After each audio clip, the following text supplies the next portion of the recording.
Welcome to S J classes. S J classes में आपका स्वागत है।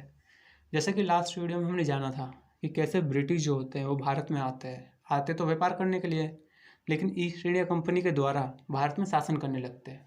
तो इस वीडियो में हम ये जानेंगे कि आखिर ऐसा क्या होता है जिसके कारण इंडिया से ईस्ट इंडिया कंपनी के रूल को क्राउन रूल से रिप्लेस कर दिया जाता है। तो आप सब रेडी है जानने के लिए? तो चलिए शुरू करते हैं। तो क्राउन रूल या ताज का शासन जो होता है उसकी स्थापना के पीछे वैसे तो बहुत सारे रीज़न होते हैं, लेकिन जो इमीडिएट और मोस्ट पावरफुल रीज़न होता है वो होता है रिवोल्ट ऑफ 1857। तो 1857 का रिवोल्ट, जिसे भारत का पहला स्वतंत्रता संग्राम भी कहा जाता है, तो उसके बारे में हम जानते हैं। इस वीडियो में इस रिवोल्ट के ऊपर शॉर्ट डिस्कशन होगा, क्योंकि ये वीडियो कॉन्स्टिट्यूशनल डेवलपमेंट टॉपिक के ऊपर बेस करके बनाया गया है। इस रिवोल्ट के बारे में हम डिटेल्स में चर्चा किसी और वीडियो में करेंगे। तो 1857 के रिवोल्ट के पीछे वैसे तो बहुत सारे रीज़न होते हैं, जैसे ब्रिटिश द्वारा अपनाई गई विस्तारवादी नीतियाँ, दूसरे क्षेत्रों पर कब्जा करना, आर्थिक नीतियाँ, आर्थिक शोषण की नीतियाँ, सामाजिक धार्मिक भेदभाव की नीतियाँ, नस्लीय भेदभाव, खुद को सभ्य समझना और भारतीयों को असभ्य समझना, और सिपाहियों में असंतोष। मतलब जो ब्रिटिश सैनिक थे उनको ज़्यादा पैसे दिए जाते, तनख्वाह ज़्यादा होती थी, उनको सुविधाएं ज़्यादा प्रदान की जाती थी, और जो इंडियन सैनिक थे उनको सुविधाएं कम दी जाती थी, उनका वेतन भी बहुत कम होता था। तो इन्हीं सब रीज़नों से 1857 में एक विद्रोह शुरू होता है। 1857 का शुरू में तो वैसे ही एक सैनिक विद्रोह होता है, लेकिन धीरे धीरे ये पूरे भारत में फैल जाता है। इस मैप पे जो जो आपको ये ब्लू, ग्रीन, येलो जो कलर दिखाई दे रहे हैं, ये रिवोल्ट इन सारे क्षेत्रों में फैल गया था। रिवोल्ट तो वैसे सक्सेसफुल नहीं हो पाता है, क्योंकि इसके बहुत सारे रीज़न थे, जैसे एक स्ट्रॉन्ग लीडरशिप का होना। इस रिवोल्ट का कोई स्ट्रॉन्ग लीडरशिप नहीं मिल पाया, एक विचारधारा नहीं मिल पाई, एक निश्चित समय पे ये रिवोल्ट हर जगह स्टार्ट नहीं हो पाया। कहीं पे आज हो रहा है तो कहीं पे 2 दिन बाद, कहीं 4 दिन बाद। और जो रिवोल्ट रिवेलियन थे उनके पास भी आधुनिक हथियार नहीं थे।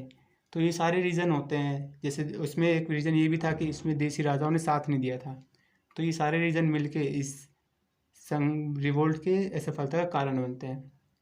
ये विद्रोह तो वैसे सफल नहीं होता है, लेकिन इस चीज़ से एक बात उभर के सामने आती है, वो होती है लोगों के बीच में एकता। क्योंकि जहाँ जहाँ ये विद्रोह हुआ था वहाँ पे लोगों ने एक साथ मिलकर इस रिवोल्ट में पार्टिसिपेट किया, इस रिवोल्ट को सहयोग दिया।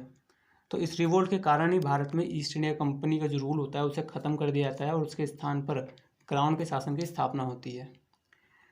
तो क्राउन का शासन जो 1858 से शुरू होकर 1947 तक चलता है, तो उसके बारे में जानते हैं। तो क्राउन के शासन में जो पहला जो एक्ट आता है वो होता है गवर्नमेंट ऑफ इंडिया एक्ट 1858। ये 1857 के विद्रोह के बाद लाया जाता है। इसे good government of India act के नाम से भी जाना जाता है, मतलब भारत के शासन को अच्छा बनाने वाला।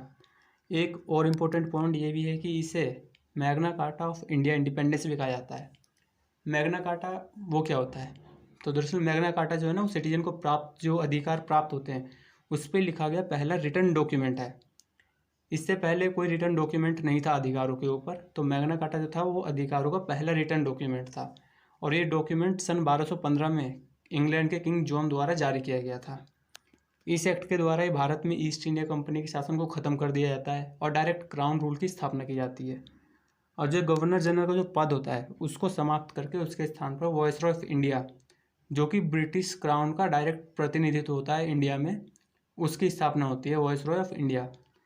तो लॉर्ड कैनिंग जो होते हैं वो भारत के वायसरॉय बनने वाले प्रथम व्यक्ति और गवर्नर जनरल बनने वाले आखिरी व्यक्ति होते हैं, क्योंकि इनके बाद गवर्नर जनरल का पद समाप्त कर दिया जाता है, वायसरॉय का पद स्टार्ट किया जाता है। इस एक्ट के द्वारा 1784 में जो पीट्स इंडिया एक्ट में जो डोल गवर्नमेंट की स्थापना की जाती है उसको समाप्त कर दिया जाता है। मतलब board of control, court of directors, इन दोनों पद को समाप्त कर दिया जाता है और एक नया पद का सृजन किया जाता है, secretary of state for India. Secretary of state of India, इसका भारत के प्रशासन पर पूरा नियंत्रण होता है, और ये ब्रिटिश कैबिनेट का सदस्य होता है और ब्रिटिश पार्लियामेंट के प्रति रिस्पॉन्सिबल भी होता है। कोई भी जिम्मेदारी होगी वो तो ये ब्रिटिश पार्लियामेंट के प्रति रिस्पॉन्सिबल होगा, उत्तरदायित्व होगा। सेक्रेटरी ऑफ स्टेट की जो हेल्प करने के लिए 15 सदस्यीय काउंसिल की भी स्थापना की जाती है, और इस एक सेक्रेटरी ऑफ स्टेट काउंसिल का भी गठन किया जाता है, जिसे भारत में और इंग्लैंड में केस लड़ने का अधिकार होता है। इस पर भी केस किया जा सकता था, लेकिन इसके पास केस लड़ने का अधिकार होता है, और ये कॉरपोरेट बॉडी होती है। तो इस वीडियो में इतना ही। आई होप ये वीडियो आपको इन्फॉर्मेटिव लगा होगा। तो वीडियो को लाइक करिए, कोई क्वेश्चन हो आपका, कोई सजेशन हो, कोई डाउट हो तो कमेंट करके पूछिए। वीडियो को शेयर करिए अपने फ्रेंड्स के साथ ताकि उनको भी इसका बेनिफिट मिल सके। चैनल को सब्सक्राइब करिए, बेल आइकन को प्रेस करके जाइए ताकि हमारी जो नई वीडियो आए उसकी नोटिफिकेशन आपको मिल जाए।